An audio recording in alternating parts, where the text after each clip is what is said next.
কথায় আছে না, শেষ ভালো যার সব ভালো তার। আমাদের সঙ্গে ওই দিন ঠিক এমনই ঘটেছিল।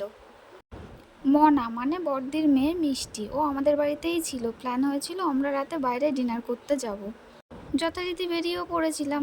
বেরিয়ে প্রথমেই গেছিলাম একটা নতুন রেস্টুরেন্টে, যেখানে আমরা আগে কেউই কখনো যাইনি, কোনো এক্সপিরিয়েন্স ছিল না ওখানটাতে খাবার কেমন হবে।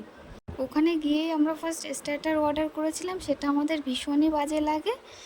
তারপর আমরা ওখান থেকে তিনজনেই ঠিক করি কোথায় খাবো, কী করবো ভাবতে ভাবতে যেখানে সবসময় খাই, ভাবলাম হইচই চলে যাই। গিয়ে দেন হইচয়ে গেলাম। গিয়ে তার জন্য আর স্টার্টার অর্ডার করিনি, মেন কোর্সেই ডাইরেক্ট আমরা চলে গেছি। তখন রাতও অনেক হয়ে গেছিলো, প্রায় 11:15। আমরা মেন কোর্সে নিয়েছিলাম ধাবা স্টাইল মাটন কষা, আর ছিল বাটার নান। ব্যাস আমরা খাওয়া দাওয়া কমপ্লিট করলাম আর টুকটুক করে বাড়ি চলে এলাম। তখন মোটামুটি বাড়ি আসতে আসতে 11:30 15:30 বেজে গেছিলো। টাটা।